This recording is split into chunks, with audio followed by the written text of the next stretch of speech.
मेरा नाम डॉक्टर सिद्धार्थ वॉरियर है। I am a neurologist. मैं डॉक्टर हूँ। मैं बॉम्बे में प्रैक्टिस कर रहा हूँ और पिछले 3 साल से कंटेंट बना रहा हूँ। न्यूरो साइंस पे कंटेंट बना रहा हूँ ताकि मैं बता सकूँ लोगों को कि उनके दिमाग में क्या हो रहा है, ब्रेन कैसे काम करता है, एंड ये जानना ज़रूरी क्यों है। आई फील कि सबको एक हक होता है खुद के ब्रेन के बारे में पता होना। उससे जो एम्पावरमेंट मिलता है, that is the role of my content. और इसके पीछे क्या रीज़न है कि आपने ब्रेन में ही क्यों अपनी स्पेशलिटी करी? ये तो थोड़ी लंबी कहानी है। When I was in school मुझे साइकोलॉजी में बहुत इंटरेस्ट था कि लोग ऐसे क्यों बिहेव करते हैं, why are we the way we are. तो इसमें मुझे काफ़ी क्यूरियोसिटी होती थी कि ह्यूमन बिहेवियर पे। तो पहले मुझे लगा कि मैं साइकोलॉजी करूँगा, but my dad is a MD medicine doctor, और वो एक इन्फ्लुएंस हुआ कि चलो मेडिसिन कर लेते हैं। बट वो साइकोलॉजी का जो क्यूरियोसिटी है वो हमेशा रहा मेरे साथ।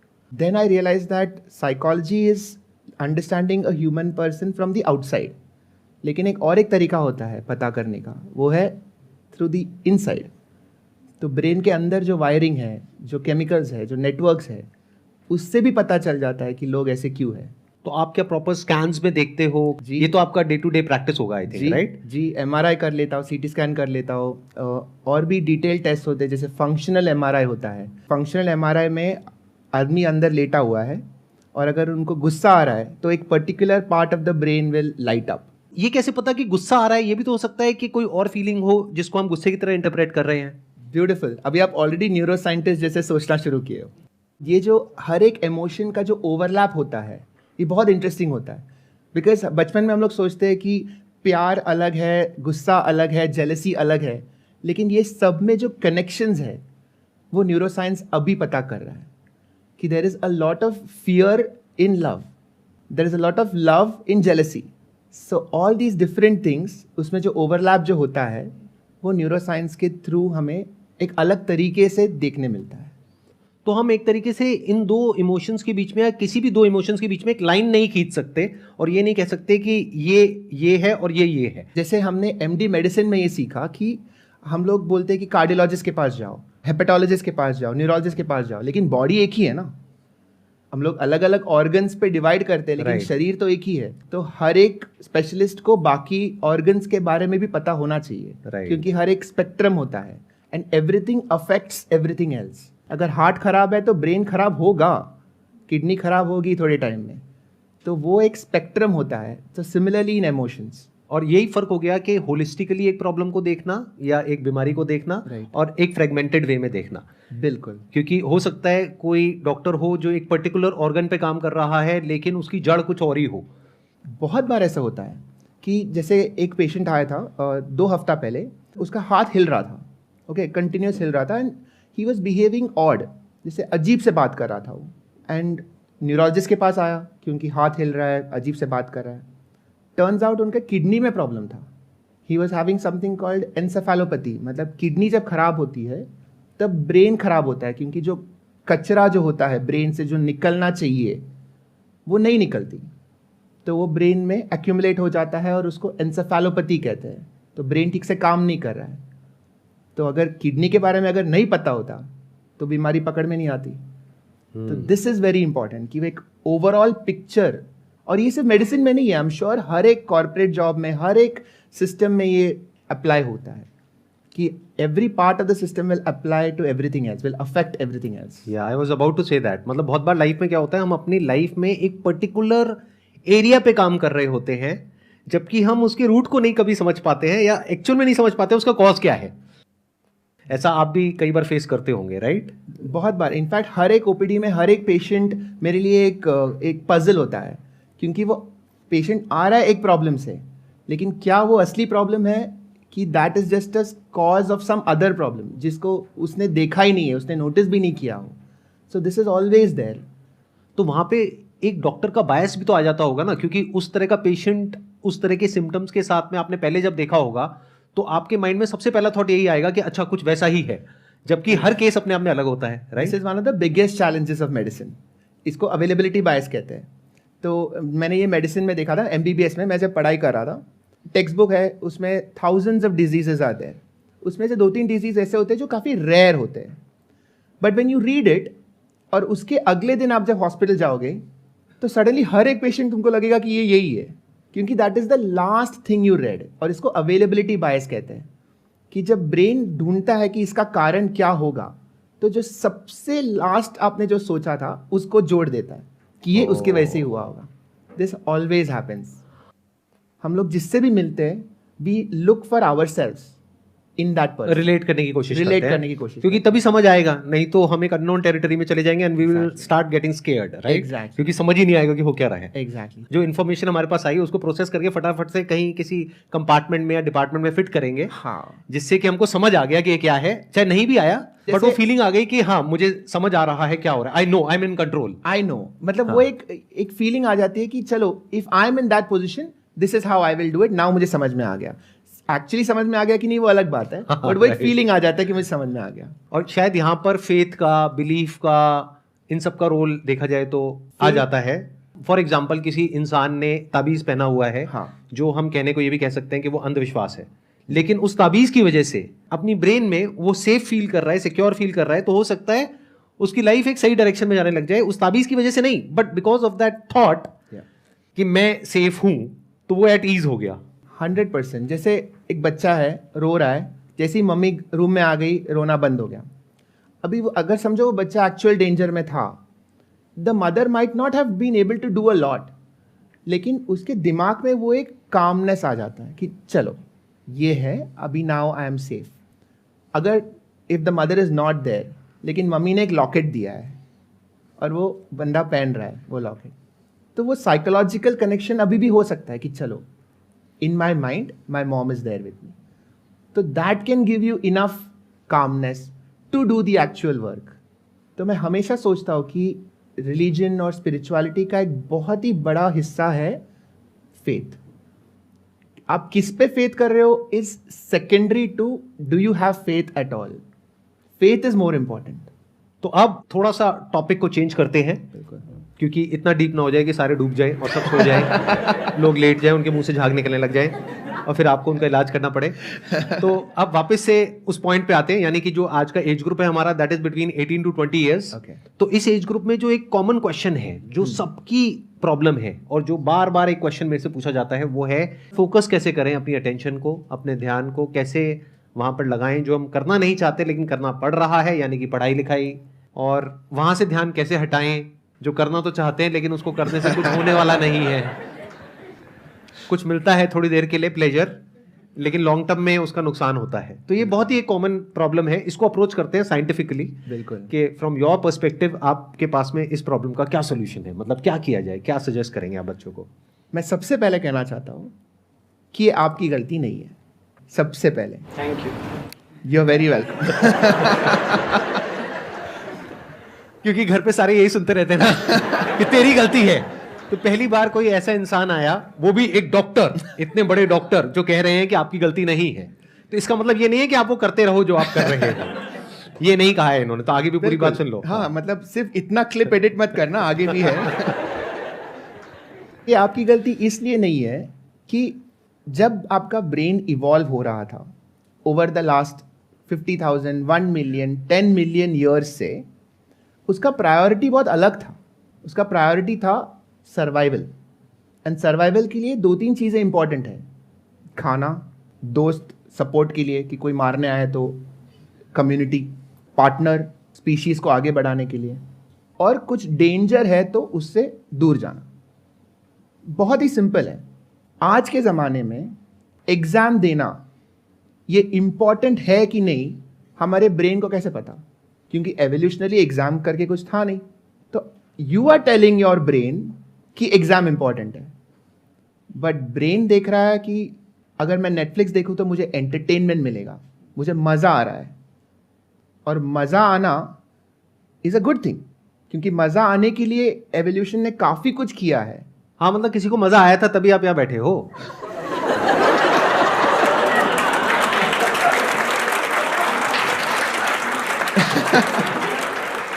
उनकी भी गलती नहीं थी। तो ये जो हम लोग कह रहे हैं ना कि मुझे डिस्ट्रैक्शन हो रहा है, एक्चुअली ब्रेन को लग रहा है कि वो ज़्यादा इंपॉर्टेंट है और आप ये फालतू की चीज़ों में टाइम वेस्ट कर रहे हो, जैसे एग्जाम्स और पढ़ाई। ब्रेन को समझ में ही नहीं आ रहा है कि एग्जाम पढ़ाई इंपॉर्टेंट है, क्योंकि ब्रेन को फ्यूचर के बारे में सोचना नहीं आता। सच ये है कि हमारा जो प्रिमिटिव ब्रेन है, जो पुराना ब्रेन है, इसको लिम्बिक सिस्टम कहते हैं, पुराना ब्रेन है, इसको फ्यूचर के बारे में सोचना आता ही नहीं है।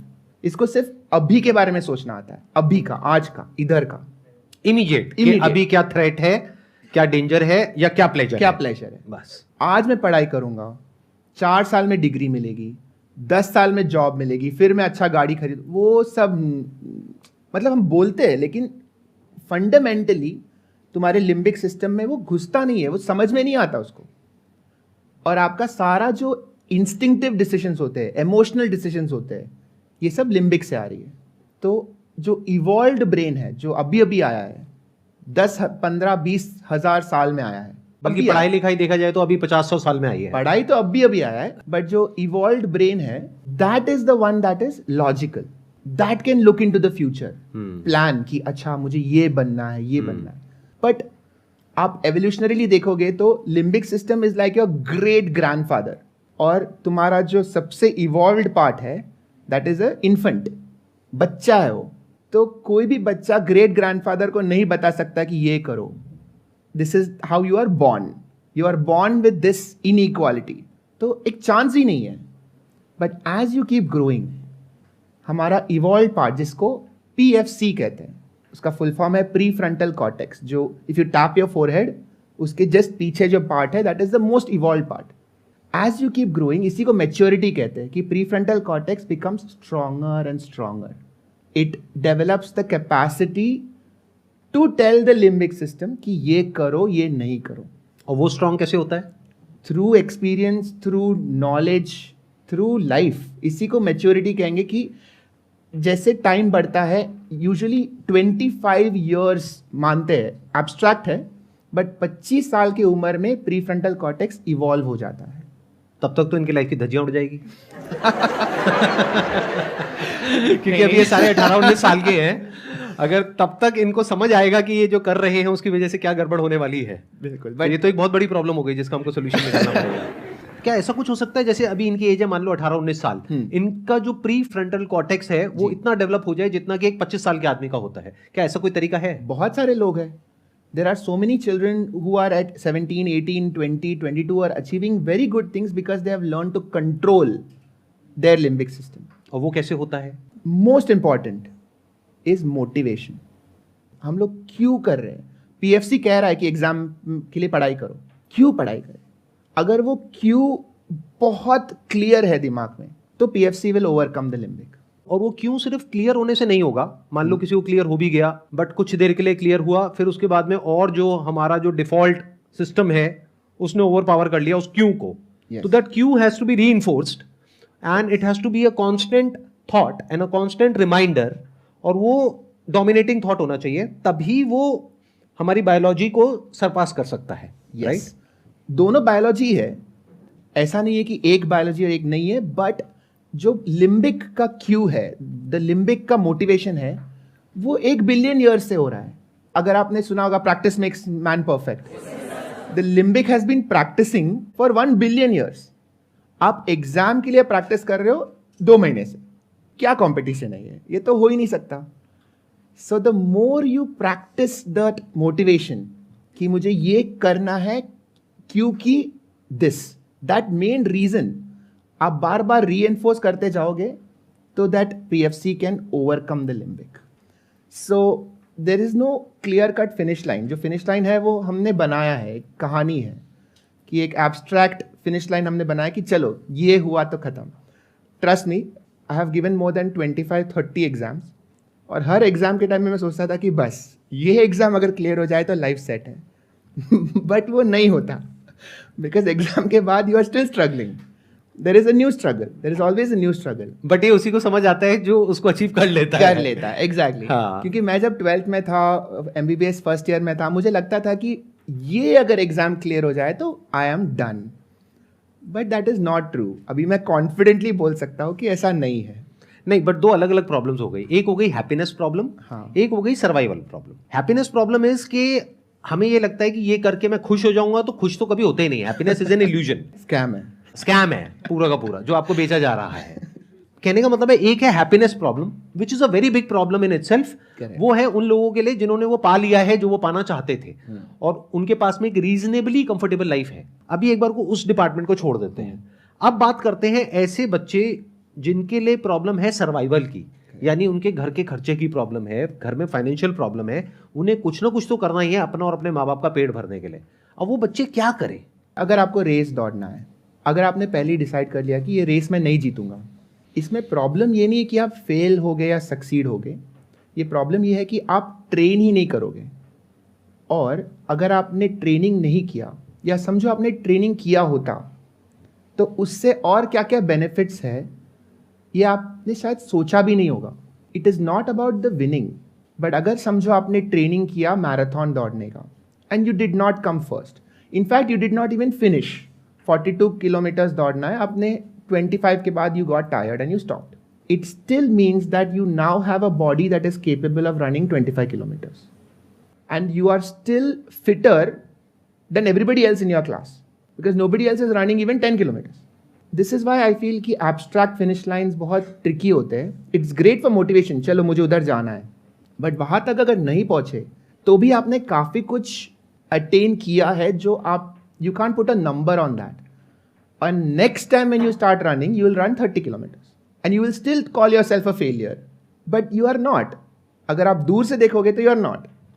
आपने सिर्फ अगर वो 42 किलोमीटर्स के लाइन के थ्रू देखेंगे तो yeah, you are still a failure. But you are actually still growing. And that is, I feel, the only important thing in life. Are you growing? कि पहले से are you in a more capable state? Because life will keep on giving you different situation, हमेशा कुछ ना कुछ तो अलग challenge आते रहेगा। Your brain is trying to understand कि अच्छा ये नया सिचुएशन है, अभी मैं क्या करूँ। और पहले कभी अगर ये एक्सपीरियंस नहीं किया है तो द ब्रेन विल थिंक कि this is a stress. That is what stress is. Stress का मतलब क्या होता है? इट इज़ अ सिचुएशन जो ब्रेन को नहीं पता हैंडल कैसे करना है। तो अगर समझो मैं पहली बार लाइफ में स्टेज में बैठा हूँ, I would be so stressed right now, क्योंकि क्या हो रहा है, लेकिन इतने सारे लोग देख रहे हैं मुझे, आप इंटरव्यू ले रहे हैं, I know that millions of people might see this video, I will be, my heart rate will be high, because it's a new situation. मेरे ब्रेन को पता ही नहीं है इसको कैसे हैंडल करना है। Because I have been on stage 50-100 times before, this feels normal. The only reason this feels normal is because I went, you have been there, done that. Correct. मेरा स्टेज फियर हुआ था, मैं गाने गया था एक बार स्कूल में, ऊपर गया, मुझे गाने का लिरिक्स ही याद नहीं आ रहा है, पूरा स्कूल खड़ी है सामने, मुझे याद ही नहीं आ रहा है कि मुझे कौन सा गाना गाना था। आई सैंग सम अदर सॉन्ग जिसका मुझे लिरिक्स आधा याद था and I came down. But if that hadn't happened, then next time we would not have been a little more comfortable. And today I think my heart rate is around 65-70. ठीक है, this is normal. इसी conversation को थोड़ा सा और आगे बढ़ाते हैं। बहुत इंटरेस्टिंग है कॉन्वर्सेशन और बहुत इंपॉर्टेंट है ये कॉन्वर्सेशन सबके लिए समझना, स्पेशली मेरे लिए, क्योंकि I am really serious about finding a solution to this problem. क्योंकि प्रॉब्लम क्या है कि हम चाहे जितना मर्जी मोटिवेट कर लें लोगों को, ये सो कॉल्ड जो रेस है उसको जीतने के लिए, ये रेस है बड़ी सिंपल कि ये कट ऑफ है। तुम यहां पर आ गए तो तुम सक्सेस हो, नहीं आए तुम सक्सेसफुल नहीं हो। घर वाले, रिश्तेदार इसी तरीके से देखते हैं उस इंसान को। मतलब बड़ा सीधा सा है सक्सेस और फेलियर का मतलब कि भाई ये कर गए, ये क्रैक हो गया तो तुम सक्सेस हो, नहीं हुआ तो फेलियर हो। People don't look at it in a way कि तुमने 5 बार ट्राई किया और नहीं कर पाए फिर भी तुम कुछ कर गए। और ये भी अपने आप में एक बहुत बड़ा ट्रैप है, क्योंकि बहुत सारे लोग ऐसे हैं जो अपने प्रॉफिट के लिए इस तरह से लोगों को मोटिवेट करते हैं, कहते कोई बात नहीं, कोशिश करते रहो, 2 बार करो, 5 बार करो, 10 बार करो, फेल भी हुए तो क्या हुआ। क्योंकि 5 बार अगर आप लोगों ने कोशिश करी तो जिसका इंस्टीट्यूट है जो वो आपको उस एंट्रेंस के लिए तैयार कर रहा है उसका तो पैसा बन गया, आप जाओ भाड़ में, सीधी सी बात। तो वो तो यही बोलेगा ना। बट डेटा क्या कह रहा है कि चाहे कोई कितनी भी कोशिश कर ले, ये प्रॉब्लम का सोल्यूशन है ही नहीं। क्योंकि जब हमें दिख रहा है कि चेयर 4 हैं और उस पे बैठने वाले 4000 हैं, तो अननेसेसरी उन 4000 को मोटिवेट करना इज नॉट अ सोल्यूशन। तो सोल्यूशन क्या है जिसके बारे में मैं बात करता हूं अपने सेशंस में, कि उन लोगों को कुछ और भी एक्सप्लोर करना चाहिए। और भी बहुत सारे रास्ते हैं, सिर्फ ये 2 या 3 रास्ते नहीं हैं जहां पर कंपटीशन बहुत ज्यादा है, जहां पे मार्केट मची हुई है, और भी एक्सप्लोर करो, but then they do not explore other options. क्यों? क्योंकि वहां पे डर लगता है। तो वहां पर एक चीज हमको रोक रही है, which is again primitive, link to the limbic system, that is fear. क्योंकि वहां पे अपने बेस पे कुछ करना पड़ेगा और घर वाले भी सपोर्ट नहीं करेंगे। मैं ठीक कह रहा हूं ना? प्रॉब्लम सब लोग रिलेट कर पा रहे हैं इस प्रॉब्लम से? उस रेस में भागना इज नॉट अ सोल्यूशन, क्योंकि अगर 4 बार इन्होंने ट्राई किया, उसके बाद भी अगर नहीं हुआ, तो ना ये यहां के रहे ना वहां के रहे। जो प्राइम एज है वो भी निकल गई, मोटिवेशन भी बिल्कुल खत्म हो गया लाइफ में।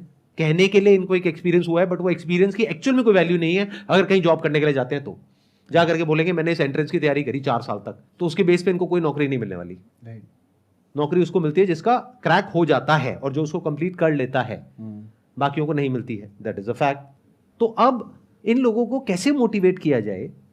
अगर आप मेरी जगह पर हो, आप इनको कैसे मोटिवेट करोगे कुछ नया ट्राई करने के लिए? क्योंकि कुछ नया ट्राई करने के नाम से इनको डर लगता है, प्लस ये अपने इतने कंफर्ट जोन में है, उन प्लेजर्स ने इनको इतना घेर रखा है 24 घंटे, सोशल मीडिया ने, इंस्टाग्राम ने, इन सारी चीजों ने, कि उससे बाहर ही नहीं निकल पाते। और निकलते हैं तो निकलते ही उनको डर लगता है। तो इसलिए क्या कर रहे हैं, ये सब उसी रेस में भाग रहे हैं जहां पे पहले से ही पता है कि करोड़ों में से कुछ का ही कुछ होने वाला है, बाकी सब धक्के खाएंगे। इसमें 2 चीज़ है। एक है हम लोग सबके साथ क्यों दौड़ते हैं, क्योंकि एक सेफ्टी इन हर्ड वाला फीलिंग है कि सब लोग जो कर रहे हैं अगर मैं भी करूं, तो एक फीलिंग आती है कि चलो एटलीस्ट मैं गलत तो नहीं कर रहा हूँ कुछ। इसमें थोड़ा करेज लगेगा कुछ अलग करने के लिए, और वो करेज सबके लाइफ में आती है अलग अलग टाइम में, because they will find something that is worth it to go away from the crowd. अगर वर्थ इट तुमको नहीं लगा तो you will not take that risk, क्योंकि there is safety in numbers. बाकी सब लोग जो कर रहे हैं अगर वैसे ही करो तो I will not be spotted, I will not be picked on. जैसे फॉरेस्ट में या जंगल में zebras do this. Zebras are all striped black and white, तो they don't camouflage against the background, क्योंकि दे आर इन अफ्रीका। मतलब the background is green yellow, तो zebras can be seen very well. Their camouflage is with each other.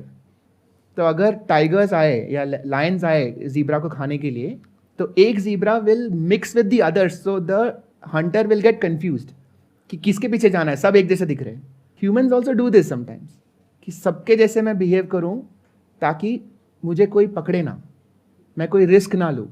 You need to find something worth it enough to step out, और वो आ जाता है। When you see it you will know it. The other thing of what you asked is that हमारा system ऐसा arrange हुआ है कि all success is outcome based. Outcome हुआ तो सक्सेस हुआ, आउटकम नहीं हुआ तो सक्सेस नहीं हुआ। It is not skill based, और ये बहुत गलत है, क्योंकि आउटकम का वैल्यू विल कीप चेंजिंग। जैसे अगर समझो 40 साल पहले there was somebody who would make typewriters, now that is an outcome. All his family is proud कि देखो लड़का क्या टाइपराइटर बनाता है और कितना कमा रहा है, कितना कमा रहा है।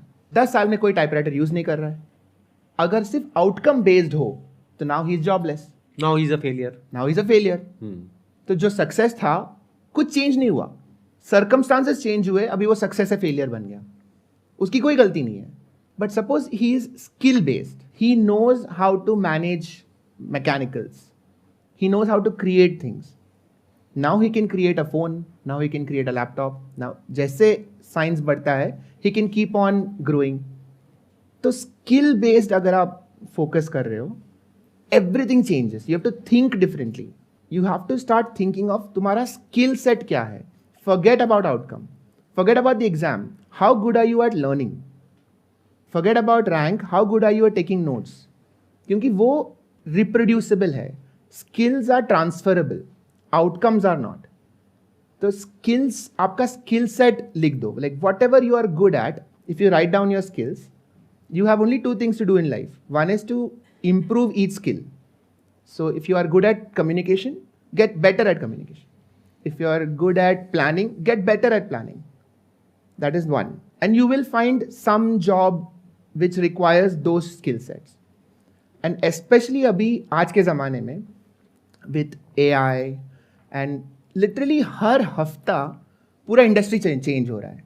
तो आप क्या कॉन्फिडेंस से एक पर्टिकुलर जॉब के पीछे भागोगे जब अगले हफ्ते में वो जॉब निकल जाएगा? It's not going to be useful. nobody can advise us. Our parents don't know, our teachers don't know, I don't know. Nobody can advise you कि आपको ये जॉब जाना, ये सेफ है. कोई भी जॉब सेफ नहीं है. मेरा जॉब सेफ नहीं है. So what can you do then? You have to start chasing skills. That is the only way you can sustain. अभी तक ऐसा था, हमारे जो फील्ड्स है सोसाइटी में बहुत क्लियर कट डिफाइंड है. मेडिसिन हुआ, आर्किटेक्चर हुआ, इंजीनियरिंग हुआ, सिविल हुआ. But in to the future there will be more and more intersection. And जो लोग दो फील्ड में नॉलेज है, they will become very valuable. Right. तो you pick any two things, literally any two things. हम लोग के चाइल्डहुड में ऐसा बताया गया है कि हम लोग को एक जॉब करना है. So your identity becomes one job. आप क्या हो? आर्किटेक्ट. अच्छा ठीक है. Everything else is a hobby. आप समझ रहे हो? आपके लाइफ में आप सोच सकते हो कि आपको आर्किटेक्चर करना है जॉब, बट आपको म्यूजिक पसंद है लेकिन वो हॉबी है. ये किसने कहा? This is a narrative. ये हमने खुद से बनाया है. ऐसा कुछ भगवान का वर्ड नहीं है कि तुम एक ही जॉब कर सकते हो. Now what is going to happen is there will be a time when some company will look for an architect who has experience in music. And तभी जब ढूंढने शुरू करोगे तो you will be the only one. If you have taken music seriously. So you take any two fields, you mix them up, अगले 10 साल में उसका job opportunity आने वाला है. And not even two, it could be even more than that. More, so the more you put, the rarer you become. Architects, 10 million architects, but only 50 architects who know music also. For or example. maybe tech. Or tech.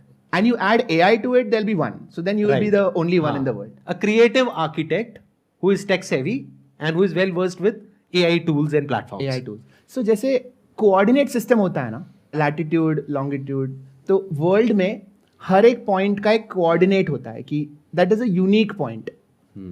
कि वो point को अगर define करना है तो you need 3 axes, X, Y and Z. So then it becomes one unique point. So think of yourself like that. कि आपका 3 coordinates क्या है, that will make you a unique person. Architect तो बहुत है यार, but you add 2 more coordinates and you become equally good at all 3. Now suddenly you are the only one in the world.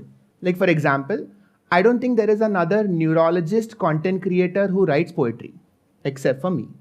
Neurologist बहुत है, content creators बहुत है, poetry लिखने वाले बहुत है. I'm giving you an example. So this is how you suddenly find yourself unique. Right. And every single person can do this, but they have to take it seriously.